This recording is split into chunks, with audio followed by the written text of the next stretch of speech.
mencerna kalimat maju itu apa? Maju ekonominya enggak, maju pendidikannya jauh, maju infrastrukturnya tidak juga. Jadi maju itu jangan hanya slogan saja. Itu kan pungli itu kan hanya case-case tertentu dan biasanya ditindak, Pak. Kalau ada kami di Komisi 5 tuh sering, Pak, dapat laporan dari SMA berapa di Palembang.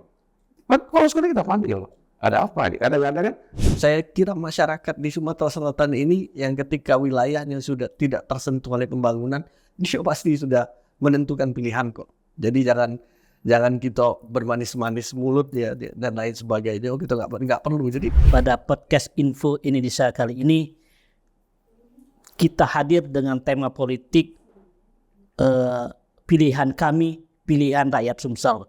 Ini menyangkut soal calon-calon gubernur dan wakil gubernur Sumatera Selatan periode 2024-2029.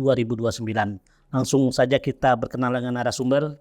Beliau adalah Bapak Dr. Junaidi selaku juru bicara dari Edi Santana Rizky Aprilia atau biasa disingkat Era Baru. era baru. Kemudian juga ada Bapak Amrah Muslimin, dulunya Ketua KPU Sumatera Selatan, sekarang menjadi konsultan mata hati. Muhammad Yahya Anita Nurihati. Kemudian juga di sini ada tokoh politik kawakan juga yang cukup dikenal di Sumatera Selatan. Beliau adalah Bapak Alfrenzi Panggarbesi, sahabat saya juga. Beliau adalah juru bicara HDCU Herman Deru Ciujak. Selamat datang Bapak-bapak semuanya. Langsung saja Pak, kita diskusi ini. Tema kita tidak jauh-jauh, pilihan kami, pilihan rakyat Sumsel. Langsung saja ke Pak Junaidi. Ya. Kenapa Edi Santana harus menjadi calon gubernur pilihan PDIP, Pak? Ya, sebetulnya Edi Santana ini mendapat semacam buah durian yang jatuh dari pohonnya. Awalnya kita tidak menyangka Edi Santana akan dapat dari PDIP. Terus terang berharap banyak dari Gerindra waktu itu, digabungkan dengan partai-partai lain. Tetapi ketika putusan MK ternyata agak berat di Edi Santananya. Tinggal satu-satunya partai politik yang belum mengusung calon waktu itu tinggal Edi Santana. Itu pun berbarengan dengan bagaimana menentukan calon wakilnya. Tarik ulur antara beberapa calon. Akhirnya Hamin 2 pendaftaran baru selesai bahwa pasangan Edi Santana dengan Rizky Aprilia. Pertanyaannya kenapa Edi Santana? Karena satu-satunya pasangan yang sangat realistis untuk saat ini, karena sudah berhasil membangun Palembang pada masanya dan berharap pembangunan Palembang yang dinyatakan sukses oleh banyak orang itu akan ditelurkan atau digaungkan di Sumatera Selatan. Jadi sukses Palembang menjadi barometer sukses Sumatera Selatan 5 tahun yang akan datang. Kalau dari mata hati gimana? Awal-awal sempat ada rencana mau HDMY tetap edisi kedua jalan. Ternyata berdiri sendiri. ya, jadi Pak Mawandi tentu beliau adalah sosok tokoh di Sumatera Selatan ya, yang saat ini sudah menjadi tokoh nasional.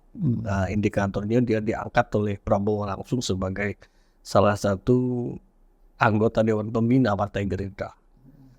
Nah, kemenangan Partai Gerindra mengusung Prabowo sebagai presiden tentu mewajibkan kader-kadernya untuk mendukung, mensupport program-program yang akan dilaksanakan oleh presiden terpilih yang baru saja dilantik, Presiden Prabowo. Dan tentu indikator kemenangan Prabowo Gibran di Sumatera Selatan yang cukup tinggi itu mengakibatkan adalah diperintahkannya, ditugaskannya Muhammad Yahya sebagai kader Gerindra untuk ikut kontestasi di Pilkada Gubernur Sumatera Selatan. Kemudian dari sisi ketokohan saya kira dari pengalaman Muhammad Yahya dan dibersamai oleh wakilnya, ini adalah perpaduan yang luar biasa. Mawardi adalah tokoh yang punya pengalaman di legislatif, berpengalaman sebagai bupati dan berpengalaman sebagai wakil gubernur. Nah, pertanyaannya tadi, kenapa tidak bergabung dengan kembali bersama HDMY. Ya. Jadi dua. Jadi menarik itu, saya kenapa salah satu penyebab saya ikut bergabung dengan beliau karena alasan beliau mencalonkan menjadi gubernur itu adalah dia berharap ketika dia jadi gubernur ada peran gebrakan atau terobosan yang dirasanya bisa dilakukan ketika dia menjadi gubernur, bukan sebagai wakil gubernur. Nah itu salah satu kenapa ketika ditanya tidak bergabung lagi menjadi HDMY, karena salah satu itu dengan beliau menjadi gubernur, maka peran-peran gubernur itu dirasakan akan lebih maksimal dilakukan, dan tentu tujuannya adalah untuk kesejahteraan dan kemajuan Sumatera Selatan. Kalau dari Baik, Bu Mozi gimana? baik, terima kasih. Pak Herman Deru kan incumbent, Iya. sudah 5 tahun bekerja di periode pertama bersama Pak Wali Ayu sebagai. Pak Herman Deru sebelum memutuskan calon, menjadi calon lagi, tentu harus ada ukuran-ukurannya. Harus ada kalkulasi-kalkulasi. Karena itu sekarang adalah era politik modern, yang harus pakai survei. Kita ingin melihat masyarakat itu masih suka atau tidak. Selama 5 tahun kinerja Pak Herman Deru, selama 5 tahun, bagaimana penilaian masyarakat? Popularitasnya, elektabilitas. Karena politik ini tidak bisa emosi. Pak. Politik ini harus rasional. Ketika disurvei, ternyata survei mengatakan lembaga survei Indonesia 90% kinerjanya rakyat puas. Kita ukur popularitasnya ya karena incumbent tentu tinggi. Kita ukur lagi parameter-parameter lain, elektabilitas ternyata tinggi. Artinya masyarakat ingin kembali Pak Herman Deru memimpin 5 tahun. Jadi jelas kita Pak, ukuran-ukuran jelas. Kita rasional di politik, tidak emosional. Gitu. Maksudnya HDCU gimana? Oh ya, tadi ini saya buka secara jujur ya. Iya. Awalnya Pak Herman Deru itu dengan Pak Mawali Yahya kan sangat harmonis. Terbukti 5 tahun kita sama-sama lah tahu di Sumatera Selatan. Tidak ada sedikit pun cekcok atau tidak harmonis. Tidak ada sampai akhir masa jabatan. Tidak ada. Dan karena saya berada di keduanya ya. Di akhir masa jabatan soft landing, kemudian ada keinginan untuk maju kembali HDMY jilid 2. Tapi kan sejarah kemudian lain kan. Yeah. Kemudian Pak Mawali Yahya mengambil keputusan politik sendiri untuk maju, kan tidak bisa menghalangi kan. Tentu sebagai politisi, tentu Pak Mawali juga punya hitung-hitungan dan punya cita-cita juga mungkin. Jadi setelah itu kita harus ada opsi lain kan. Setelah kemudian kita kalkulasi lagi, ada satu figur bupati yang cukup populer, kemudian berdasarkan kalkulasi ada geopolitik yang kita hitung, kemudian ada kesamaan kemiripan antara Pak Herman Deru dan Pak Ciu Jang kan sama-sama pemimpin yang sering turun ke bawah, suka terjun ke bawah dan begitu merakyat lah, karena mereka lahir dari rakyat, dari bawah, dari seperti kita umumnya dari desa dan biasa berkomunikasi dengan masyarakat sangat cair, tidak ada seperti jarak dengan masyarakat, tidak pemimpin seperti itu. Kalau pemimpin itu kan seperti priai kan, ada jarak dengan masyarakat, ini tidak ada jarak. Jadi hitung-hitungannya setelah itu dilakukan komunikasi politik dengan Pak CEO, ternyata beliau juga mau naik kelas kan. Sebenarnya Pak CEO itu ada satu kesempatan untuk jadi bupati Lahat kan, tapi dengan pendekatan persuasi, kemudian satu kesamaan visi misi untuk membangun Sumatera Selatan ini ya klop, kemudian menjadi pasangan calon sampai sekarang. Begitu. Ada keinginan dari Pak Wardi ingin kutipan dari Pak Amrah tadi, ingin memberikan sesuatu yang lebih untuk Sumatera Selatan. Apakah selama ini kesempatan itu tidak diberikan? Ya, memang seperti itu ya. Yang namanya pemerintahan yang ada kepala daerah dan wakil kepala daerah Itu si wakil kepala daerah itu sudah diatur memang hanya membantu tugas pelaksanaan gubernur. Jadi sebenarnya peran dari seorang wakil gubernur itu tergantung kepada kebijakan dari gubernurnya. Apakah dia mau memaksimalkan peran wakil itu atau tidak. Nah tentu dengan segala keterbatasan itu, ya walaupun tadi disampaikan kita memang menganggap selama ini kita sangat harmonis ya. Tidak ada gesekan sama sekali kita bekerja. Tapi kan tentu ada hal-hal yang mungkin yang diinginkan oleh Pak Mawardi yang belum dirasanya ketika dia jadi gubernur dia bisa melakukan itu. Nah jadi dasar itulah sebenarnya bukan soal dasar ingin merebut kekuasaan, karena saya lihat Pak Mawardi sudah cukup, oleh tiga calon ini sudah cukup lah, tidak perlu lagi kita hitung ya soal apa ekonomi dan lain sebagainya. Memang tiga-tiganya ini memang sedang mengupayakan merebut hati pemilih, dan ketika dia terpilih saya pastikan mereka akan mengabdi sepenuhnya kepada Sumatera Selatan. Artinya memang terpisah karena kepentingan politik ya? Iya. Bukan kepentingan pribadi? Bukan karena kepentingan politik. Pengabdian lah. Pengabdian dan kepentingan politik. Kalau dari Pak Edi Santana, beliau sempat mengatakan geram atau gerah dengan pembangunan Sumsel yang tidak berjalan. Memang menurut dari pandangan era baru seperti apa sih? Begini ya, ekspektasi tinggi yang diberikan oleh masyarakat terhadap gubernur sebelumnya, sebut saja ADMY ya, kalau dibandingkan dengan pada masanya Alex Nurdin itu jauh. Pembangunan zaman Alex Nurdin itu kan serta-merta banyak, kemudian nasional dan internasional. Nah masuknya pasangan ADMY kemarin, rata-rata pembangunannya datar-datar saja, tidak ada yang spektakuler. Ya jalan biasa. Tidak ada yang besar-besar ya, tidak ada yang menggema menjadikan Palembang atau Sumatera Selatan ini menjadi lebih dikenal di dunia internasional. Jadi satu sisi infrastruktur dibangun oleh pemerintah sebelumnya itu hanya biasa-biasa saja. Itu satu. Kedua, kalau dari tim kami berharap itu ada perbandingan antara antara Alex Nurdin dengan ADMY kemarin. Mestinya kalau Alex Nurdin nilainya 7 atau 8, ya ADMY setidaknya mendekati itu. Ternyata jauh dari harapan.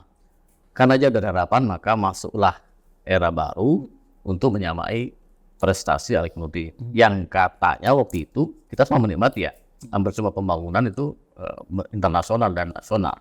Itu yang kedua. Ketiga, disebut dan investor hampir tidak ada memang masuk di zaman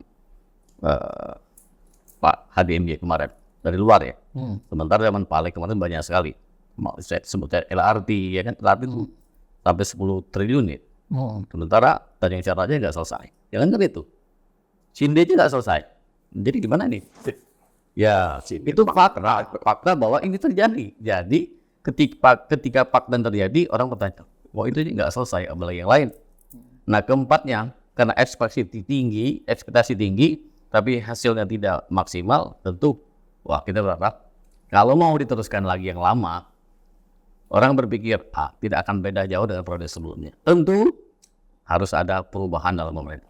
Tapi kan konsep dari Pak Hadi itu kan Sumsel untuk maju semua. Artinya semua di sini kan rakyat di pedesaan pun harus ikut merasakan. Jadi mungkin fokusnya ke rakyat dulu lah, ke bagian terkecil desa, dan itu mau kunjungannya. Menurut agak susah ya mencerna kalimat maju itu. Maju itu apa nih? Maju ekonominya enggak, maju pendidikannya jauh, maju infrastrukturnya tidak juga. Jadi maju itu jangan hanya slogan saja, tapi dibuktikan dengan karya nyata gitu ya. Maju itu apa sih? Kalau maju itu artinya lebih dari yang lain gitu kan. Nah, sementara ukurannya adalah dari hasil biar statistik. Kemiskinan masih tinggi, pendapatan rendah, kemudian biaya pembangunan makin tinggi tapi tidak dibandingkan dengan kesejahteraan. Jadi ukurannya adalah ukuran secara matematis dan bisa diterima semua pihak.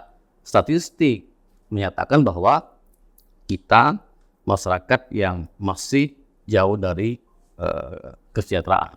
Kita nih kalau di Sumbaksel nomor 2 termiskin. Di Indonesia nomor 10 termiskin. Apakah mau diteruskan pendidikan? Tidak. Tentu kalau tidak harus ada era baru yang akan memimpin berikutnya. Itu. HDCU mungkin bisa nanggapin. Oh ya, saya kira begini ya. Kita harus, kalau kita ini orang intelektual, kita harus by data. Jadi ukuran sukses dan tidaknya seorang kepala daerah membangun, ukurannya cuma satu, IPM, Indeks Pembangunan Manusia atau Human Development Index. Di IPM ini Pak, ada 3, yaitu bagaimana pendidikannya, bagaimana kesehatannya, dan bagaimana pertumbuhan ekonomi. IPM Sulsel di akhir 2023 adalah 73,18 dalam kategori tinggi. Ini tertinggi dalam sejarah Sulsel. Jadi ukuran-ukuran itu by data. IPM itu diakui oleh dunia, Pak. Ngukur IPM dunia yang ngukur. Jadi kalau ukuran sukses tidak itu, kalau IPM tinggi berarti kan sektor kesehatannya maju. Sektor pendidikannya oke. Tingkat pertumbuhan ekonomi tinggi. Itu Pak. Kemudian Pak, tantangan di zaman HDMY itu nggak gampang Pak. Kita hampir separuh periode HDMY itu COVID Pak. Ini bukan mencari kebenaran, tapi itu yang terjadi. Bagaimana waktu itu secara bencana internasional, kepala daerah bagaimana dituntut berinovasi sehingga target-target yang dibuat di RJPMD yang semestinya dana itu untuk infrastruktur, ini kan harus direfokusin ke soal kesehatan karena keselamatan nyawa manusia harus diutamakan. Tetapi kepala daerah juga harus inovasi. Terus meskipun tertati-tati, tapi pembangunan kan harus dilaksanakan Pak. Bagaimana pada saat itu bupati, 17 bupati, wali kota ini tidak ada dana pembangunan Pak. Oh, tapi oleh Pak Remendelu dia maksimal dibagi Pak. Bantuan gubernur namanya, bantuan uang. Sehingga masih bergerak Pak pembangunan itu. Dan IPM-nya tinggi, itu satu. Kedua, kalau di zaman Pak Ade tidak ada pembangunan, itu tol 2 pintu tolnya selesai Pak. Itu kan di zaman itu. Kalau soal LRT tadi bisa kita komparasi kan. LRT zaman Pak Alik, itu saya tahu. Tapi ini LRT apa BN juga Pak? iya. LRT 21 kilo ini anggarannya 12 triliun. Sekarang apakah ini profit? Bisa debatable gitu. Jalan yang 21 kilometer dari simpang bandara ke Jakabaring itu biayanya 12 triliun lebih Pak. Zaman Pak Ade itu tol Kaliagung ini terkoneksi, Pradumulia terkoneksi, itu APBN. Itu tentu adalah koordinasi antara pemerintah pusat dan pemerintah daerah serta pemerintah kabupaten kota. Banyak Pak investasi. Berjalan, tidak ada yang tidak berjalan Pak. Jadi ukuran-ukurannya itu jelas. Pendidikannya seperti apa. Tapi kalau sempurna pasti tidak. Karena tadi tantangan kita di zaman itu luar biasa. Pak Rama sendiri kan. Mungkin tak pegawai lagi banyak. UMKM itu gulung tikar pada saat itu Pak. Di zaman Pak Ade Pak, ada sekitar 18.000 mahasiswa itu dibayari Pak. Dibayarin apa nih? Dibayar oleh PPD, SPP-nya. Karena mereka tidak bisa kuliah kalau tidak dibayar. Berapa puluh miliar teralihkan ke situ. Tadinya mau mungkin bangun jembatan, bangun jalan, irigasi, sekolah, teralokasikan ke refokusi untuk itu. Karena itulah yang harus menjadi program prioritas nasional. Jadi semua itu kan by data. Kita by data. Dan itu terkonfirmasi Pak. Kalau masyarakat mengatakan gagal, tentu tingkat kepuasan masyarakat yang tersurvei itu tidak ada seperti itu. Jadi, nah, tapi saya senang ini forum-forum seperti ini supaya masyarakat tercerahkan. Saya senang sehingga masyarakat bisa memberikan informasi yang utuh. Ya, kalau komunikasi politik kan biasa saja. Kalau ini pasti gagal itu kan biasa. Ya tak mungkin dia muji Pak Edi Santana muji Pak Hadi kan. Kalau Pak Edi muji Hadi itu nggak mungkin kan. Nah tapi ya tugas-tugas kita ini memberikan data yang betul-betul objektif. Gitu Pak. Kalau bicara objektif, emang semaju apa nih Pak Umadi yang melihatnya? Saya kira begini, memang sebenarnya debat kemarin itu ketika diturunkan levelnya ke debat ini sebenarnya sama. Pak Edi Rang HDCU, ya kan? Nah, Mawardi ini melihatnya itu pada posisi yang proporsional saja. Jadi Mawardi Karena bagian dari itu. Matahati itu melihat apa yang disampaikan oleh Karang Baru itu benar. Karena tadi kan sudah disampaikan oleh Benarnya di mana? belum selesai saya katakan. Iya. Ketika dia mengatakan ada persoalan infrastruktur, betul ada masalah. Karena memang setiap program itu ketika pemimpinnya tidak proporsional menggunakan, tidak cerdik menggunakan anggaran, dan tidak tepat sasaran menempatkan infrastruktur itu, maka dampak perekonomian dan dampak sosial terhadap infrastruktur yang dibangun itu menjadi bermasalah. Nah itu disampaikan itu ada juga pembenarnya, tapi ketika kita juga tidak bisa menyalahkan ketika DCU mengatakan bahwa indikator dari nilai itu ya IPM, ya kan? Nah, contoh saya katakan kenapa ini justru mempertegas ya kenapa Mawardi itu akhirnya memutuskan untuk mencalonkan gubernur, karena begini, dari sudut pandang infrastruktur saja saya katakan bahwa memang seorang pemimpin memang dia harus punya kemampuan strategi untuk menempatkan infrastruktur itu di mana dengan dasar adalah siapa yang paling membutuhkan. Saya minta maaf ini kepada siapapun yang merasa keberatan dengan statement ini. Contoh misalnya, pembangunan jalan dari Pali ke Musirawas itu kalau ditanya di sepanjang Pali sampai Cecar kepada masyarakat di sekitar ini, pasti Pak Herman Deru dipuji.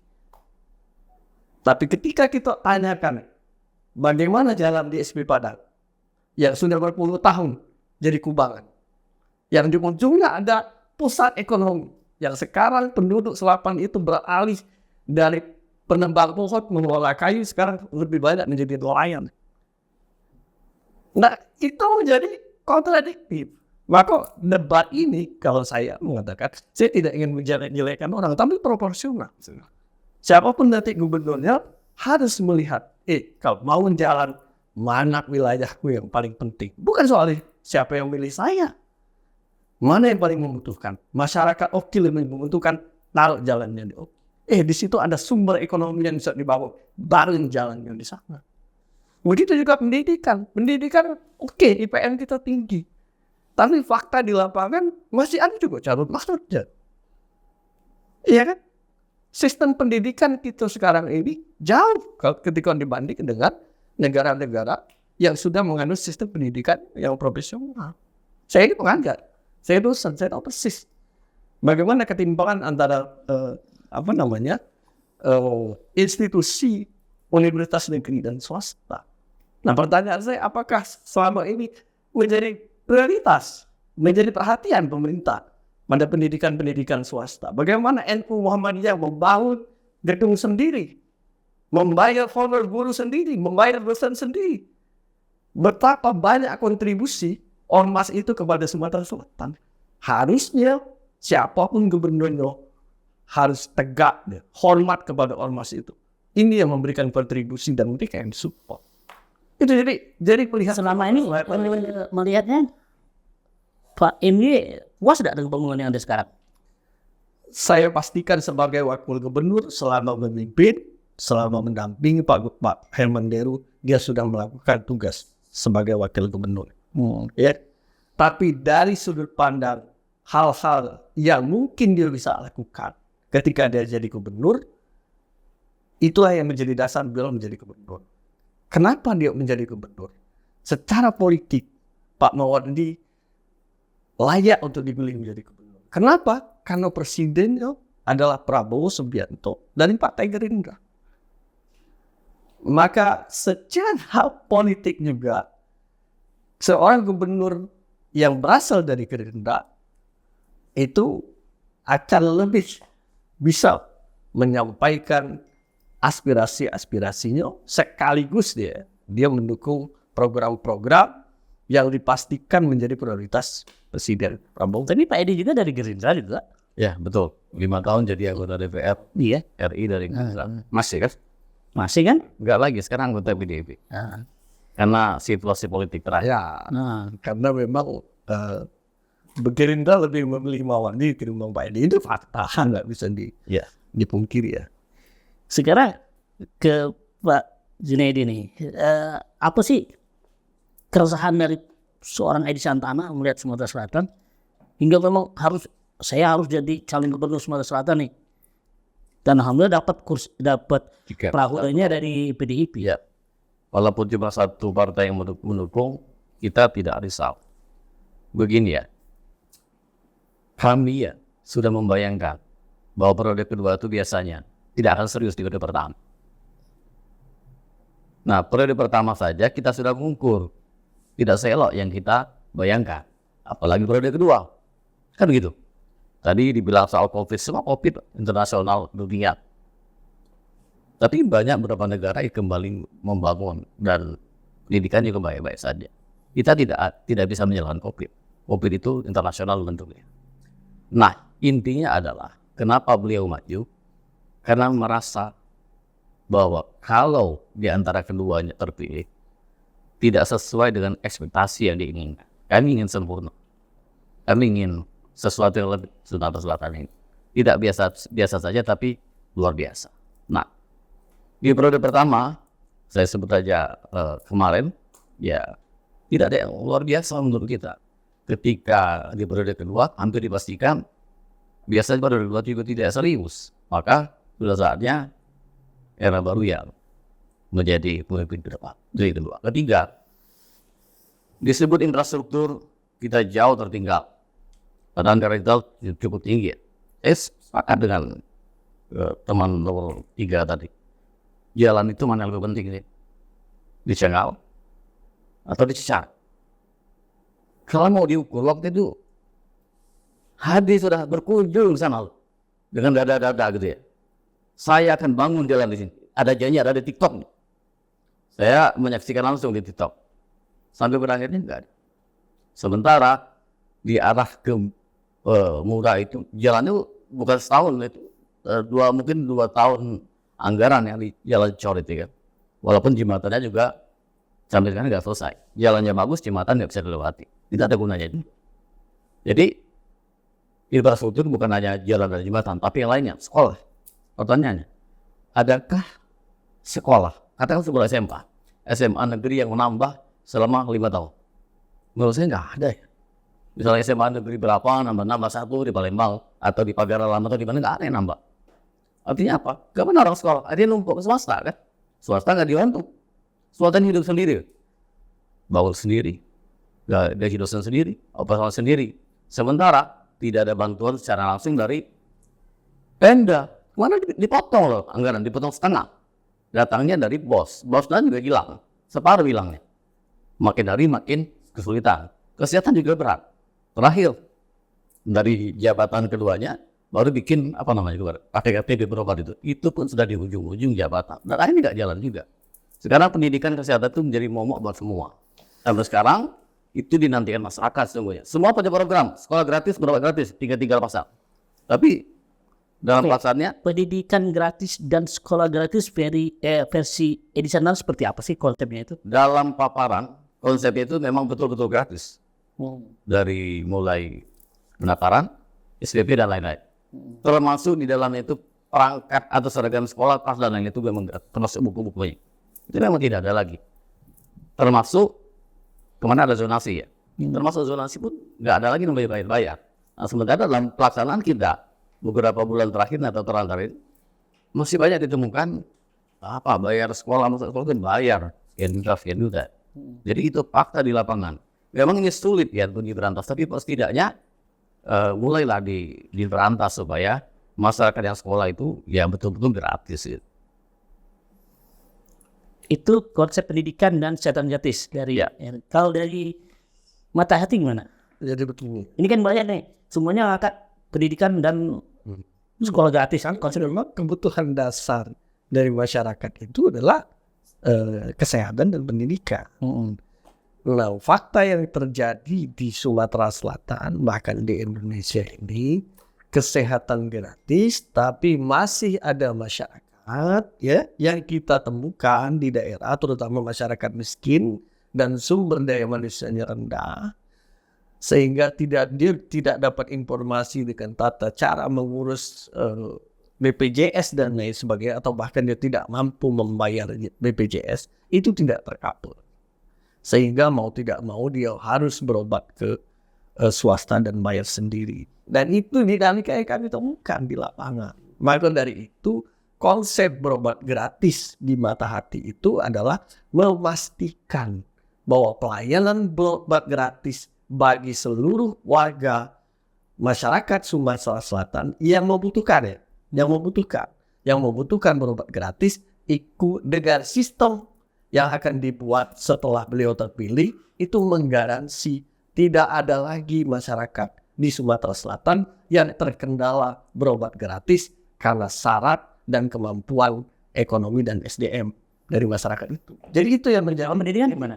pendidikan juga seperti itu. Jadi begini, konsep pendidikan itu kan kita semua, kita ini kan cuma masyarakat ini kan lapisannya bermacam-macam. Lapisan masyarakat yang ekonominya ke atas itu sudah tersedia. Fasilitas pendidikan di Sumatera Selatan ini, terutama di Palembang, mulai dari yang sedang sampai yang mahal sudah tersedia. Mau sekolah di mana sama ada duitnya silakan. Nah, yang menjadi tolak ukur kita adalah menengah ke bawah. Nah, menengah ke bawah itu tidak boleh ada masyarakat yang ingin di sekolah negeri tapi tidak tercover dan bisa masuk dan terpaksa. Nah, ini tidak boleh. Terpaksa ikut sekolah swasta dan membayar. Nah, inilah yang menjadi kebijakan. Kebijakan itu arahnya bukan hanya negeri saja. Nanti akan dari pemerintah, ketika Mawardi dan Anita terpilih, akan tercover.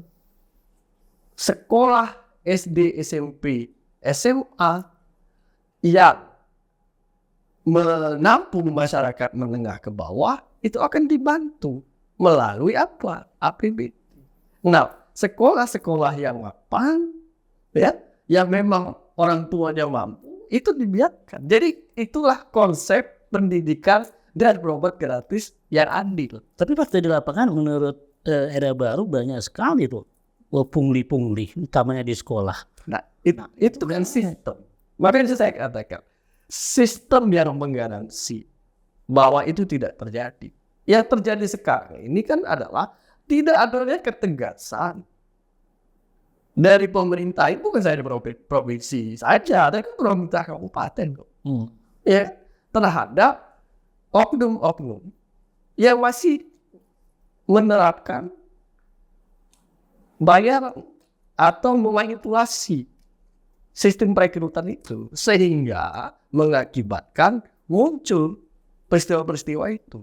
Nah, maka dari itu berobat dan pendidikan gratis versi Mata Hati itu bukan hanya soal bagaimana menyediakan anggaran, tapi menyediakan sistem. Nah, maka dari itu penting menunjuk kepada dinas yang the right man and the right place. Maka penting sekali orang-orang seperti kami ini ketika siapapun dia jadi, itu memasukkan pikiran-pikiran produktif seperti itu kepada calon. Seperti kalau dari HDCU ini mana konsep pendidikan dan kan memang Saya kira gini ya, soal kesehatan pendidikan aku, kebetulan aku ini Komisi 5, jadi tahu persis kebijakan sektor kesehatan. Bentar, Komisi 5 itu apa aja? Ya dua tadi, dinas soal kesehatan dan soal pendidikan. Itu kan saya setuju Bung Amran tadi, ini adalah layanan dasar. Makanya diturunkan menjadi program nasional, yaitu pendidikan dan kesehatan gratis. Sebenarnya itu sudah program nasional Pak, diturunkan. Sudah berapa puluh tahun ini jadi programnya. Tinggal penerapannya yang harus penyempurnaan. Nah, ada yang tidak setuju Pak, kalau dua layanan dasar ini kita berikan yang terbaik untuk masyarakat. Karena itu hak rakyat. Pendidikan dan kesehatan gratis itu jadi program nasional. Siapapun presidennya, siapapun gubernurnya, siapapun bupati wali kotanya itu jalan Pak. Tinggal penyempurnaan di sana. Kita turunkan lagi soal kesehatan gratis. Misalnya sekarang kesehatan gratis. Sumsel beberapa bulan lalu mendapat UHC 100%. Artinya itu indikasinya adalah seluruh masyarakat tidak mampu itu dibiayai oleh daerah, oleh pemerintah, BPJS-nya. Itu 100% Pak. Sekarang kalau nggak salah tinggal Kabupaten Papawang, tinggal berapa persen, dikit lagi, dan ini akan kami dorong untuk supaya betul-betul selesai. Itu apakah itu sudah sempurna? Belum Pak. Tadi saya setuju sistemnya ini dari tahun ke tahun harus kita perbaiki. Sehingga betul-betul nanti ini betul-betul pertama betul-betul dapat dimiliki masyarakat dengan cepat layanannya. Bagaimana ini bisa koneksi ke rumah sakitnya, ke paskes-paskes yang ada, tidak hanya di kota-kota besar, tapi di paskes, di fasilitas kesehatan di tingkat puskesmas paling jauh pun ini tersosialisasi dengan baik. Ya jelas, kalau itu sudah dilakukan Pak oleh para Menlu. Buktinya kita dapat universal health coverage itu dari BPJS Pak. Artinya masyarakat 100% yang kurang mampu terkapal oleh BPJS. Karena kan JKN, kalau dulu kan boleh Kak, masih ada jam cash dat. Sekarang nggak boleh karena undang-undangnya harus diintegrasi lewat BPJS. Gitu. Kalau pendidikan saya setuju, pendidikan gratis. Tapi yang berkeadilan Pak, gratis itu. Nggak bisa kita gebiah-uyah. Semuanya gratis. Ada yang kaya, ada yang miskin. Malah kita gratiskan Pak. Nggak mungkin Pak. Ada betul katanya. Ada sekolah-sekolah pilihan-pilihan yang misalnya ada orang pusat, anak wali kota, anak kepala dinas, masa dia harus gratiskan semua fasilitas sekolah itu? Pak Herman Deru menyempurnakan itu dengan sekolah gratis, tapi yang berkeadilan. Yang berkeadilan. Karena memang dari sisi regulasi, memang di sekolah-sekolah tertentu masih boleh Pak ada pungutan, tapi sifatnya bukan memaksa dari sumbangan, dan itu biasanya disepakati antara komite sekolah, bukan ditetapkan oleh sekolah. Kita nih nggak boleh bohong, kita ini kan anak-anak kita ada yang sekolah di BPJS ini. Itu ada betul-betul kesepakatan komite sekolah untuk membuat itu. Ya, kenapa ini terjadi? Terus kita harus jujur dulu Bapak. Karena kemampuan keuangan negara belum bisa mengcover semua itu. Tapi soal Padahal target-target sekolah, apalagi sekolah-sekolah mereka ada targetnya nih. Mereka harus harus OLED-nya lengkap, ada ruangan AC. Nah, biaya-biaya yang tadi belum bisa di-cover, Pak. Makanya dia ada subsidi silang bagi yang kurang mampu, pasti dipastikan 100% tidak bayar. kalau soal pungli gimana? Pungli itu gitu, Pak. Pungli itu di mana-mana ada, Pak. Itu kan kasuistik dan oknum. Jangan ada 2-3 kasus sepertinya kita ini menyalahkan semua sekolah, itu nggak fair juga, Pak Rahmat. Itu kan pungli itu kan hanya case-case tertentu dan biasanya ditindak, Pak. Kalau ada kami di Komisi 5 itu sering, Pak, dapat laporan dari SMA berapa di Palembang. Kalau sekolah kita panggil, ada apa nih? Kadang-kadang kan laporan ini kan kita juga harus verifikasi. Kadang-kadang orang melapor, memediakan ini kan ada tujuan-tujuan tertentu. Jangan-jangan yang melapor ini gara-gara orang ini tidak diterima kan, misalnya kan, dia kemudian melakukan manuver-manuver. Kita harus ambil, Pak. Kalau ada, kita tegas tidak setuju dengan pungli. Harus kita berantas, betul. Karena ini merugikan masyarakat. Hak-haknya di situ ada yang diuntungkan. Itu kan pungli ini kan sebenarnya kan bagian lain dari gratifikasi, Pak. Iya. Nah, terhadap itu kita tidak ada toleransi. Tapi kita tidak boleh menjadikan ini sebagai seolah-olah seluruh, Pak. Masih banyak kepala-kepala sekolah ini yang baik, punya integritas. Baik. Ini mungkin saya langsung ke mata hati nih. Boleh. Kalau tadi udah ini dulu. Kita bahas soal Tanjung Carat. Nah, dari pandangan Mawardi Yahya atau mata hati ini gimana sih lihat Tanjung Carat itu? Jadi Tanjung Carat itu, Ini kan udah lama nih. Tanjung Carat itu adalah mimpi besar dari the founding father-nya Sumatera Selatan, Gubernur terdahulu. Jadi kita ini adalah provinsi yang memiliki sumber daya alam yang besar. Batu bara itu ada, minyak, gas, semuanya ada. Nah, tapi kita terkendala soal tidak adanya port atau pelabuhan samudra. Maka di zaman Syariah Utsman dibuatlah usulan pembentukan atau pendirian pelabuhan internasional atau pelabuhan samudra Tanjung Carat itu. Nyawa api gitu namanya. Tanjung api-api tapi tempatnya itu di Tanjung Carat. Nah sebenarnya Tanjung Carat itu bukan hanya dilihat dari sebuah pelabuhan yang akan menjadi tempat berkumpulnya sumber daya alam dan diekspor ke luar negeri. Tapi dengan berdirinya pelabuhan samudra itu, maka kami meyakini itu akan menjadi tempat salah satu pertumbuhan ekonomi baru di Sumatera Selatan. Dengan adanya pelabuhan akan muncul pabrik-pabrik, gudang-gudang, ya.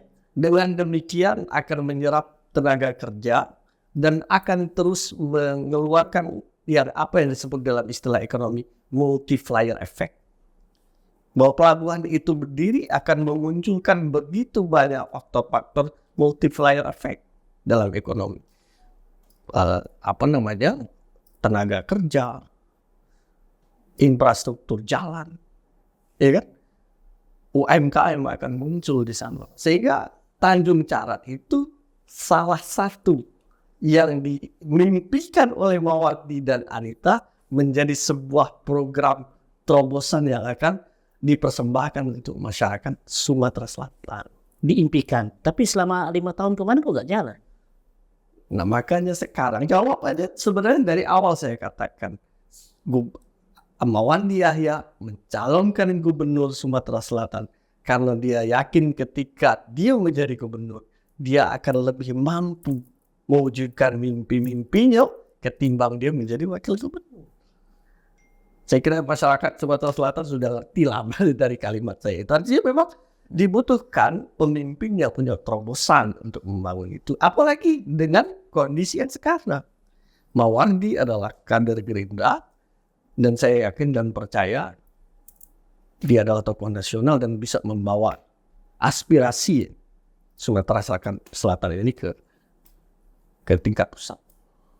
Kemarin 5 tahun diberi kesempatan kok nggak jalan gimana? Ya gini, sebenarnya mimpi besar masyarakat Sumatera Selatan untuk adanya pelabuhan samudra itu sudah lama. Hampir 30 tahun lebih. Kalau nggak salah sudah 6 atau 7 gubernur itu. Masing-masing organisasi punya tantangan sendiri. Ini sebenarnya kita tidak boleh juga menyalahkan. Lain-lain itu juga mengerjakan di situasi yang lain. Kita nggak lihat yang itu, kita lihat prioritas Pak Emmanuel. Dari Emmanuel itu progresnya jelas Pak. Progres Tanjung Api-Api ini. Mulai digantinya soal titik pelabuhan ini prinsip. Kenapa tidak bicara setelah diadakan penelitian oleh berbagai macam pihak, ternyata yang pelabuhan lama Tanjung Api-Api itu tingkat sedimentasinya sangat tinggi, cuma di sekitar 6 meter Pak. Menko beberapa kali dia, saya kebetulan ikut di kapal waktu itu kan dengan TNI Angkatan Laut untuk mengecek kedalaman itu, ternyata enggak layak lagi Pak. Dicari, ketemu namanya titik koordinatnya di Tanjung Carat. Yang kedalamannya itu masuk dari hitungan-hitungan menjadi syarat menjadi pelabuhan samudra. Karena kan kapal-kapal besar juga akan berlabuh di situ kan. Mau di situ Pak, bukan ada progres. Titik ini kalau salah Pak, triliunan kita bikin kalau salah nggak bisa jalan Pak. Ya, artinya prinsipnya harus ditentukan titik yang paling ideal. Lahan diurusi. Tapi kita juga harus mengakui bahwa betul bahwa pekerjaan ini pekerjaan besar. Tidak bisa Pak, baik dana maupun kewenangan betul-betul bukan kewenangan pemerintah provinsi gubernur. Ini kebijakan politik nasional. Nggak bisa gubernurnya ngotot tapi ini berproses. Saya ingat di akhir tahun kita bisa dicek di Google di media, Pak Menhub waktu itu Budi Karya Sumadi berjanji akan groundbreaking di Oktober 2023. Jelas Pak itu Pak. Artinya kalau seorang menteri sudah menyatakan akan groundbreaking 2023, Artinya persyaratan lahan itu kan sudah oke. Kayak pelabuhan di Sulawesi, di Makassar Port itu kan seperti itulah. Itu Makassar Port itu Pak 3 tahun baru selesai. Artinya kenapa ini kemudian tertunda? Kemudian pilpres Pak, kita tidak tahu. Ini kan konstelasi politik nasional pada saat itu, di mana posisi berarti kan kita tidak usah dijelaskan. Tetapi jelas Pak, progresnya jelas. Kita lihat aja di Google, Pak Menhub menyatakan akan groundbreaking. Artinya syarat-syarat itu sudah jelas. Artinya progres itu sudah dijalankan. Enggak ada.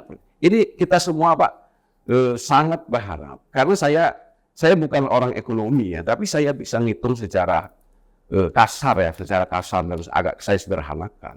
Karena saya dapat bocoran dari Pak Benda, itu sebenarnya untuk membangun itu sekitar 6 triliun sudah. Itu separuh dari bangun LRT Pak biayanya. Oke, separuh dari bangun LRT bisa kita bangun sekitar 6 triliun, kita bisa bangun Tanjung Cara. Ini betul-betul, kan kalau 6 triliun kan nggak mungkin APBD kita di situ Pak. Iya. Kalau groundbreaking dilontarkan Menhub, artinya kemarin udah siap. Nah, faktanya kok nggak? Ya, kan Menhub Pak. Kemudian Pak Herman itu kan berakhir Pak dengan itu Pak. Sementara ini juga jadi prioritas pembangunan. Ya Pak Edi juga ada di sini Komisi 5 kan. Saya ingin mengutip kembali kalimat yang dilontarkan Pak SP tadi malam. Gimana? Mengatakan bahwa saya sudah menganggarkan melalui Komisi 5 dan Pak Menhub sudah setuju. Tetapi waktu itu Pak Hadi katanya tidak perlu dianggarkan APBD karena cukup. Artinya apa? Pak Hadinya tidak setuju dengan Nggak mungkin lah, itu nggak logis Pak. Masa nggak usah kalimat yang Pak Rio dari Pak Edi Santana. Dan Pak Beliau saya juga salah. komunikasi politik misalnya gitu nggak bisa diverifikasi Pak omongan gitu kan. Tapi yang kalau groundbreaking kita bisa dilihat di Google. Karena itu kan. Itu kalimat dari Pak SP langsung. Nggak bisa di malam. Semua orang menyaksikan kan. Dan waktu itu tadi malam Pak Hadi nggak mengkonter. Kalau nggak mengkonter berarti iya loh. Kan gitu bahasanya kan. Kecuali kalau dia mengkonter sudah kami konter melalui media. Tidak ada. Satu. Kedua, saya ingin nyambut kalimat yang disampaikan oleh teman kita Amra. Kalau itu jadi memang luar biasa. Kita ini kan sumber daya alam ada semua. Termasuk perkebunan. Ekspornya kemana? Luar pada pelabuhan apa? Ternyata tidak dari sini, dari Lampung. Yang punya nilai ya Lampung. Kopi dari Lampung, sawit dari Lampung. Kita dapat apa? Dapat cerita saja nih. Makanya ke depan siapapun gubernurnya, saya berharap Tanjung Cara itu menjadi prioritas utama. Setuju. Ya. Harus itu kalau kita mau punya nilai tambah besar, ekspornya meningkat, pekerjaan banyak, kemudian multiplier efek dari sisi ekonomi tadi pasti akan luar biasa. Kalau sekarang misalnya APBD 10 triliun, bisa jadi 15-16 triliun kalau itu dilakukan. Jadi harapan saya, siapapun gubernur ke depan, seriuslah ngurus misalnya. Biar semua sejahtera itu merata, bukan hanya sekelompok orang. Iya, tapi kan masalah Tanjung Cara, Tanjung Api ini kan iya, programnya gubernur ya yang Pak Arek juga, Pak Hadi juga, dan Pak Emi juga termasuk dilibatkan juga di situ gitu kan. Tapi kan masalahnya tadi nggak jalan-jalan gitu kan. Makanya kalau dari lihat perbincangan kita ini, saya tuh selalu saja bagaimana teman dari era baru mendukung Mata Hati, HDCU juga mendukung Mata Hati. Statement sebenarnya saya sekarang selalu semuanya didukung. Ini menunjukkan bahwa memang perkara 6 triliun membantu Tanjung Cara itu. Ya. Sebagai konsultannya dari Mata Hati, saya ingin meyakinkan kepada masyarakat Sumatera Selatan, apabila Mata Hati terpilih menjadi gubernur, maka Tanjung Cara itu menjadi prioritas, bukan mimpi lagi. Karena 6 triliun itu ketika kita bicara membangunnya melalui APBD Sumatera Selatan, nol besar. Tapi kalau tadi sudah disampaikan oleh HDCU, itu kapasitas pusat. Dan kita punya kapasitas. Ada kapasitas untuk itu, untuk satu tahun ini akan bangun pusat. Kita kan udah merintis Pak. Sampai menemukan nama itu kan sudah melakukan kerja-kerja keras. Nggak gampang kan itu kan. Artinya kemudian insya Allah Pak Hermandiru kedua periode kan itu kalau di 12 program strategis itu nomor 1 justru Pak mewujudkan pelabuhan Tanjung Cara. Karena Pak Hermandiru sudah punya bekal, jauh punya bekal secara dalam tentang informasi soal ini. Nah, kita harapkan dengan pemerintahan Pak Prabowo dan Pak Gibran ini tentu dari hasil koordinasi yang baik, kolaborasi yang baik. Saya kira Presiden pun ingin melihat Sumsel ini maju. Pasti tidak ada. Nah, Presiden manapun pasti ingin daerah, ada bagian wilayah di Indonesia ini punya pertumbuhan ekonomi yang baik. Dan salah satunya Sumatera Selatan. Nah, tinggal nanti tentu ini akan dipaparkan kembali Menteri Perhubungan baru mungkin. Siapa Menhub ini saya belum hafal namanya karena baru sekali kan. Mungkin juga kerjaan. Termasuk saya kira bukan hanya tanggung jawab gubernur, wakil gubernur, tapi ini tanggung jawab kita semua. Semua stakeholder, semua tokoh-tokoh politik dari Sumatera Selatan yang ada di Senayan, ada 17 orang itu, nanti kita ajak dialog. Kita jadikan ini menjadi isu nasional bahwa kalau Tanjung Cara ini terwujud, ini adalah quantum leap, lompatan ekonomi Sumatera Selatan. Yakinlah bahwa kalau ini terwujud, maka lompatan ekonomi, pertumbuhan ekonomi di Sumatera Selatan ini akan jauh lebih tinggi. Kita gini aja Pak, sebenarnya saya setuju, tidak ada keberatan, tidak ada kendala yang berarti. Kan ini sebenarnya cuma memindahkan bom baru ke Tanjung Cara. Kalau soal apa komoditas kita lengkap Pak. Kita ini batu bara banyak, migas banyak, kebun karet, kebun sawit. Artinya bahkan kita tidak butuh komoditas dari provinsi lain dengan adanya ini. Karena itu tadi kita bisa berdiri sendiri. Oke, itu Tanjung Cara ya. Ini banyak nih masalahnya nih. Kita sudah bicara soal kesehatan dan pendidikan dengan Tanjung Cara. Infrastruktur nih. Nah, infrastruktur tadi macam-macam nih. Bahwa penataan dan pembangunan ini kalau kemarin ADMY, zaman ADMY maju untuk semua. Artinya pembangunan merata hingga ke desa. Faktanya juga, tapi mata hati kok belum terasa pembangunannya gitu kan. Emang seberapa rasa dirasakan oleh mata hati ini? Hingga sempat ngomong nggak ada rasa itu. Ya wajar-wajar saja ya. Calon gubernur Mawandi itu menyatakan seperti itu ya kan. Karena memang itu tadi yang saya sampaikan, masih ada jalan-jalan yang harus menjadi skala prioritas pembangunan itu di zaman 5 tahun yang lalu itu belum bisa terrealisasikan. Nah, jadi itu sebenarnya adalah penyampaian keluh kesah masyarakat yang disampaikan beliau melalui lidah. Jadi masyarakat yang belum tersentuh infrastrukturnya pasti merasakan tidak terasa, tidak ada gemanya seperti itu. Nah, jadi maka dari itu di dalam visi misi kita udah jelas tuh. Jadi kalau diambil presentasi seberapa besar tidak ada rasa itu? Karena saya profesional ya, saya tidak mau mempresentasikan tingkat kepuasan dan ketidakpuasan masyarakat. Ya. Karena saya kira masyarakat di Sumatera Selatan ini yang ketika wilayahnya sudah tidak tersentuh oleh pembangunan, dia pasti sudah menentukan pilihan kok. Jadi jangan kita bermanis-manis mulut ya dan lain sebagainya. Kita nggak perlu. Jadi sebenarnya soal rasa itu masyarakat. Kalau indikatornya saya melakukan proses kajian ilmiah, baru saya bisa mengatakan presentasi itu. Nah, mungkin dari era baru nih, gimana nih rasanya nih? Ya, kalau saya begini, saya menganalogikan begini. Ibarat koki, ya kan, Pak Hadi sama Pak MJ ini kan juru masak. Sudah dicicip masakannya sedap atau tidak sedap, enak tidak enak, dan hasilnya merata enggak, dirasakan enggak semua orang. Oh, ada yang bilang masakannya nggak enak, ada yang bilang terlalu asin, atau sebelah sana dapat misalnya selesai enggak, Garamnya. ya. Jadi enaknya sebagai penantang bisa menilai keduanya, karena sudah menjabat. Nah, tapi kita sebagai penantang ini pendatang, ya harus berkata begitu untuk meyakinkan begini bahwa saatnya shift yang baru nih, mungkin masakan juga enak, rasanya lebih gurih dan akan dibagi rata semua, kan gitu. Kalau tidak, nggak ada gunanya kita sebagai pendatang mengatakan bahwa yang itu baik, nggak mungkin. Yang kemarin itu rasanya hambar, tidak dibagi sama rata. Yang maju yang mana sih? Oh, penonton yang maju itu. Ini enggak. Kita berharap era kita, era baru, era perubahan, semuanya maju. Gitu Pak. Artinya di sini memang Anda era baru melihat pembangunan yang ada ini hanya dinikmati sebagian atau gimana?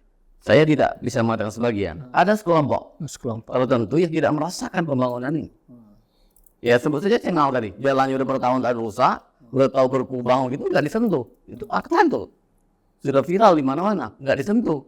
Cuma datang aja gitu kan. Datang berjanji, lalu nggak dibangun. Ini contoh sederhana saja. Nah, atau katakanlah di desa-desa, itu jalan setapak-setapak itu bukan dari APBD provinsi loh kebanyakan, tapi dari APBD kota kabupaten plus ditambah dengan dana desa ya kan. Nah, provinsi di mana? Tadi mungkin bukan bagian dari provinsi, tapi setidaknya ada ukuran seberapa panjang provinsi menambah jalan baru, bukan merehat jalan lama loh. Pertanyaan berikutnya adalah seberapa panjang jalan baru itu yang dibuat membentang misal dari mana ke mana. Kalau berdasarkan yang saya baca, hampir tidak ada atau hanya sedikit jalan baru dibuat, hanya memperbaiki jalan lama saja. Paling secara itu 125 kilo itu. Tapi itu bukan jalan baru. Kalau nggak dibangun itu kan 100 Ini maksud jalan itu Pak, yang lama, bukan jalan yang lain. Itu ada perusahaan kan itu banyak. buka jalan MHP itu Pak Junaidi. Saya berkali-kali maunya lebar di situ lah. Di situ kan, dulu jalan tanah, jalan batu ya. Nah, dicor, ya kan, itu anggaran beberapa tahun gitu. Itu jalan baru, itu jalan lama tapi ditingkatkan. Jadi infrastruktur itu kalau menurut saya memang peran strategis gubernur itu penting sekali ya. Karena memang gubernur ini sebenarnya nggak punya wilayah, bos. Kini itu meletakkan jalan itu di kabupaten. Nah, yang menjadi tantangan ke depan bagaimana mengharmonisasikan perencanaan pembangunan ini dengan kepala daerah yang ada.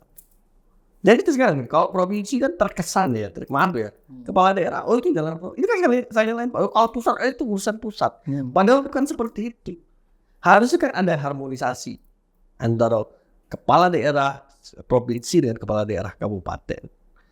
Ya kan? Itu kita bicara soal jalan ya Mas. Kalau ada soal organisasi antara kepala daerah kurang baik. Faktanya saya katakan tidak.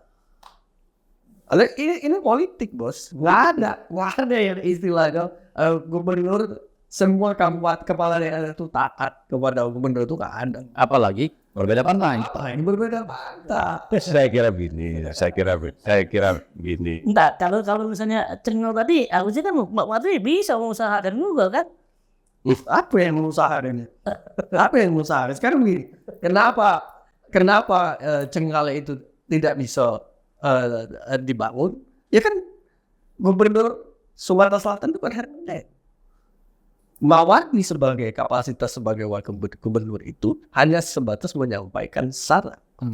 Dan apakah selama ini saranan itu diterima? Ya, pasti semua saran itu ada yang diterima dan ada yang tidak diterima. Ya kan gitu, itu kan fakta yang tidak bisa kita hindari lah. Bapak jadi gubernur, saya jadi wakil gubernur itu juga seperti itu pasti kan. Nah, saya kira begini ya.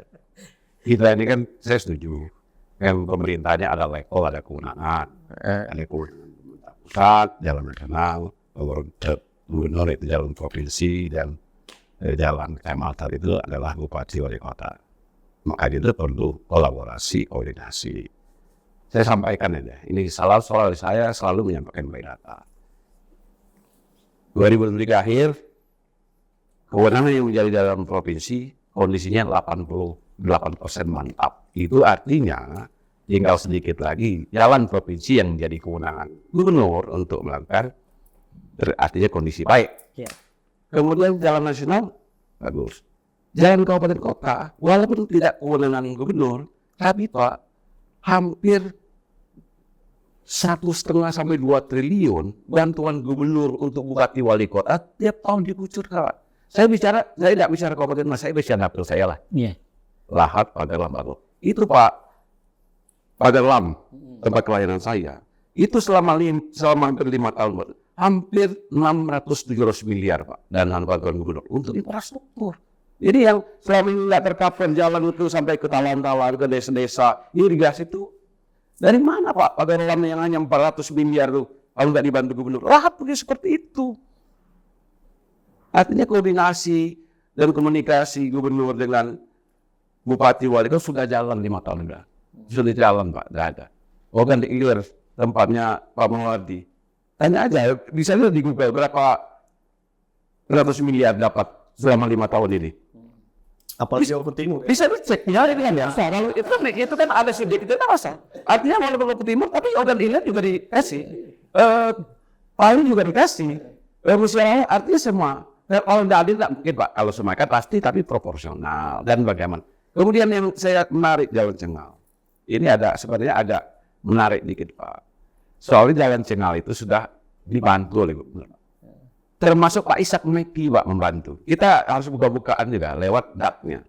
Tapi kan tadi ada beberapa karena ya ada semacam tanda rivalitas politik, bantuan-bantuan itu seperti tidak diakui. Sehingga orang kalau nggak diakui kan malas Pak. Soalnya ini bantuan tapi tidak diakui. Saya kira kita sebagai politisi juga akan loh kok seperti ini. Artinya kita tapi kan hanya di ruas itu. Berarti ada problem. Ada problem. Ya harus kita akui. Termasuk Pak. Kalau kita buka Pak Ishak Meki sudah membantu itu Pak. Kemudian tidak jadi. Artinya ada something gitu. Tapi kan tadi dinilai juga pembangunan masih bersifat objektif.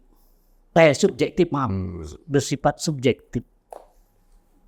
Ya mungkin Pak Muhammad Matahati juga bisa memberi komentar karena juga terkait juga itu kan. Ya, jadi memang berangkat dari penilaian subjektivitas ya terhadap objek infrastruktur itu sebenarnya indikatornya tidak perlulah kita berkoar-koar karena masyarakat tuh sudah tahu kok ketika kita mengatakan bahwa hampir 100% jalan provinsi sudah diperbaiki, ya yang nanti yang tahu itu sebenarnya bukan kita yang di sini, tapi masyarakat yang di Mubas, yang di Oki, yang di Banyuasin, ya kan? Yang di daerah-daerah lain yang jalan provinsinya belum tersentuh, itu bisa menjadikan itu sebagai indikator. Makanya saya selalu menahan diri untuk tidak menyampaikan progres pembangunan dengan presentasi seperti itu karena memang fakta di lapangan memang masih banyak hal-hal yang harus kita sentuh ke masyarakat. Oke, ini mungkin di sisi terakhir nih. Dari hasil kunjungan Era Baru, Matahati, HDCU, mungkin saya pengen dari Era Baru. Apa sih progres yang harus nantinya kalau memang terpilih yang harus dilakukan? Ini terkait dengan program 100 hari mungkin. Ya, dari sekian banyak yang kita lihat petani, nelayan, dan buruh ya kebanyakan ya dari tiga itu menjerit karena harga komoditas murah, sangat murah, ya kan. Kemudian sawit naik turun. Nah, mungkin kopi naik karena faktor luar negeri yang lagi bermasalah. Utamanya karet yang sebagian besar komoditas semisal ini terbesar se-Indonesia adalah karet yang harganya besar dan anjlok dan itu menjadi problem. Dulu digambar-gambarkan akan bikin pabrik ban dan lain-lain, ternyata enggak. Jadi harapan masyarakat itu bagaimana betul harga karet ini naik. Itu satu. Yang kedua terkait dengan sekolah nanti. Kan mesti bayar. Oke lah swasta yang bayar. Kalau enggak swasta dari mana? Mau bayar dulu ya kan? Lebih kan bayar. Tidak SD, SMP, SMA. Nah, kewenangan dari gubernur itu adalah SMA. Katakanlah SMA, SMK dan MA itu ada di kewenangan pemerintah provinsi. Masih bayarin. Bagaimana mengelola itu supaya tidak betul tidak bayar. Nah ketiga infrastruktur tadi. Oke disebut banyak yang berhasil tapi di beberapa titik ada yang belum tersentuh memang. Nah harapannya ke depan yang memang belum tersentuh sama sekali itu ya bukan hanya di Polres tapi memang diukur kemudian dibangun. Tiga hal ini dia penting. Community, kemudian sekolah dan infrastruktur.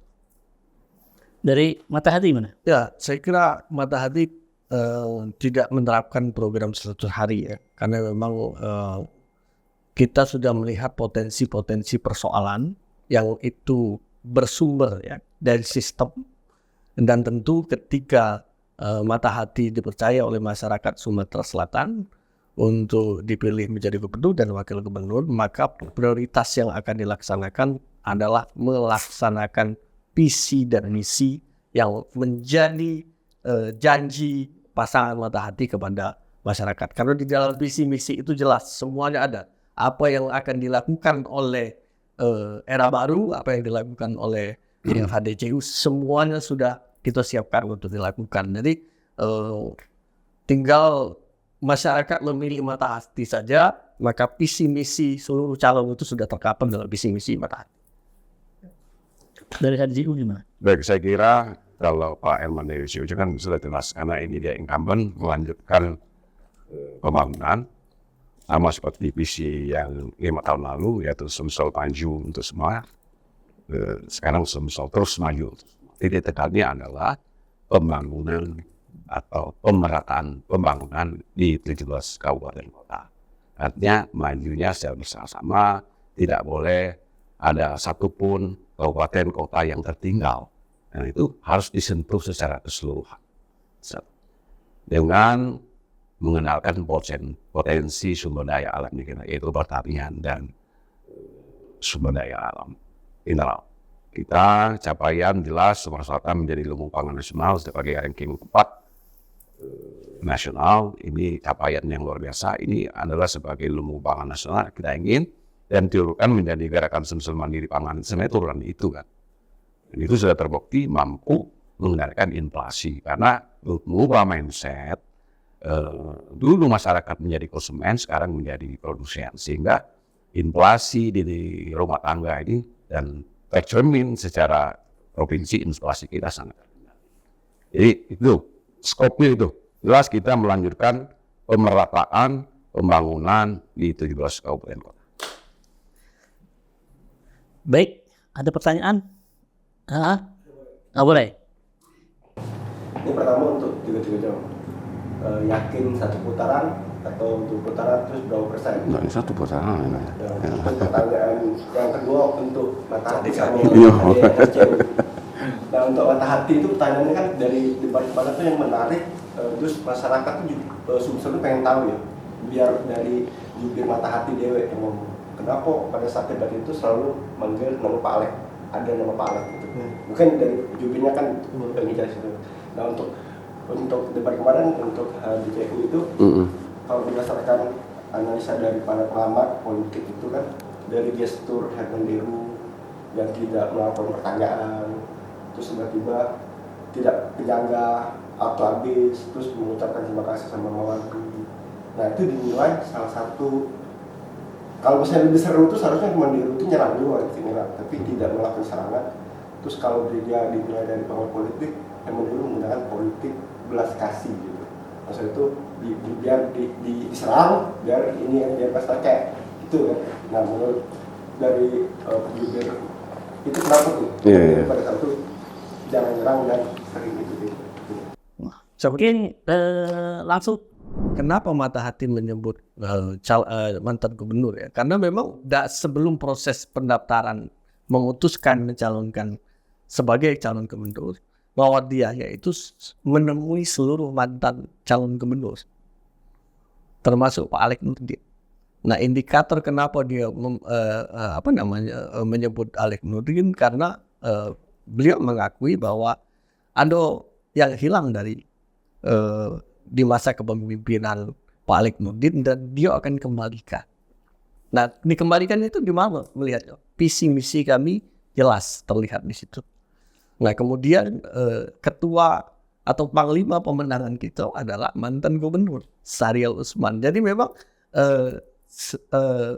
Mawan Yahya itu secara langsung dan tidak langsung direstui oleh seluruh mantan gubernur Sumatera Selatan yang ada. Itu jawaban. Nah ini termasuk sikap politik. Kan. Oh saya kira gini ya, itu kan stylenya Pak Herman Deru kan memang dikenal sebagai politisi yang tidak mau konfrontatif Pak. Saya nggak pernah baca di media dia berkelahi atau bersaut-sautan dengan sesama politisi. Karena bagi dia itu nggak produktif bertengkar, apalagi dipertontonkan di tengah-tengah masyarakat Sumatera Selatan. Bukan playing victim, bukan, tapi sebagai incumbent tentu dia tahu akan diserang programnya kan, sudah tahu kan, jawaban-jawaban yang dia sampaikan sangat firm. Soal satu desa Sumatera tapi sudah dilakukan, kemudian soal ada CSR PT Bukit Asam sudah dijelaskan oleh Mama. Jadi memang tipologi dan memang Pak Herman Deru Ciujang kan menyampaikan pesan kepada kami semua, marilah berpolitik ini secara yang gembira. Politik ini kan sesaat, tapi silaturahim antar kita ini kan sepanjang hayat. Nggak mungkin kita kan setelah tanggal 27 ini kita ini kan saudara semua, masa harus gontok-gontokan? Enggak lah, semua Pak Mata Hati, Pak Era Baru kan semuanya kan putra-putra terbaik Sumatera Selatan yang ingin mengabdikan dirinya untuk memimpin Sumsel dengan program-program yang ditawarkan. Itu saya sekarang kita jurinya rakyat sekarang. Nanti kita termasuk hari ini berusaha meyakinkan masyarakat bahwa kalau bagi kami ADCU adalah yang terbaik karena dia sudah bekerja. Bagi pasien lain tentu begitu juga. Nah sekarang tentu rakyatlah yang menjadi wasit yang punya kedaulatan untuk memilih menentukan pilihan pada tanggal 27 November. Dan dari Pak Ya, saya ingin menjawab pertanyaan pertama, mewakili ketiganya lah. Bahwa Undang-Undang Nomor 10 2016 dinyatakan tidak ada lagi 2 putaran. Ya. Itu hanya seputaran. Mau dapat Jangan DKI itu. 30%, katakanlah 29%, 27%. Misalnya kan itu kan. Satu putaran. Pasti itu. Kalau dulu kan kalau tidak ada yang 30% maka ada putaran kedua. Sekarang tidak ada. mau dapat 30, 29, 27 tetap Satu Kecuali DKI. Karena dia undang-undang ya, belum catat dia undang. Oke, sekarang bicara target nih. Kalau dari era baru berapa persen nih nanti? Target? Ya, sebetulnya nggak muluk-muluk sih di atas keduanya loh. Tapi kalau survei internal kita memang kita masih berada di nomor 2, ya kan? Tapi tidak saya buka angkanya. Kita masih di bawah, di atas satu, di atas satu pasangan, di bawah satu pasangan, masih berada di tengah. Tapi 1 bulan ke depan ini saya pikir kita akan bisa. Artinya masih dalam on the track persaingan ya? Ya, betul. Dari ADCU berapa persen nih? Ya kita optimis. Nanti kalau kita sebut persentasenya dikatakan kita sombong. Tapi kita optimis menang lah dengan kalkulasi. Ini semenang kan? Dan kita Beda tipis dengan sombong. dan selalu kita kami optimis kan, optimis itu bukan sombong, optimis itu semangat lah, semangat antara itu kan. Akhirnya insya Allah kalau Allah berkehendak dan rakyat memberikan mandat lagi ke Pak Herman Deru. Dan Mata Hati apa nih? Kalau kita optimis ya, karena memang kita satu dari infrastruktur partai kita paling banyak didukung oleh partai politik. Ya kan? Pasangan gitu adalah calon wakil gubernur adalah politisi senior, mantan ketua DPRD provinsi dan mewakili perempuan. Itu catat mewakili perempuan dan berpengalaman. Jadi pasangan ini adalah pasangan yang paling komplit, pengalaman birokrasi dan pengalaman legislatif lengkap. Dan pasangan ini adalah pasangan yang formulir B persetujuan Gerindanya ditandatangani oleh Ketua Umum Gerindra Prabowo Subianto. Itu saya kira masyarakat bisa sampai pesan itu bahwa Mawardi adalah calon gubernur pilihan Prabowo. Maka kita optimis karena memang dari apa yang kita lakukan perjalanan darat ya luar biasa Mawardi itu, walaupun usianya sudah cukup. Ini dia jalannya Cukup senior. luar biasa. Itu diakui oleh masyarakat dan ini akan menambah optimisme kita untuk memenangkan pertarungan ini dengan tidak mengurangi rasa hormat saya kepada Pak Herman Deru dan Cik Ujang dan tidak mengurangi rasa hormat saya kepada Edi Santana Putra dan Rizky sebagai calon wakil gubernur. Baik, kami akhiri dengan ucapan terima kasih.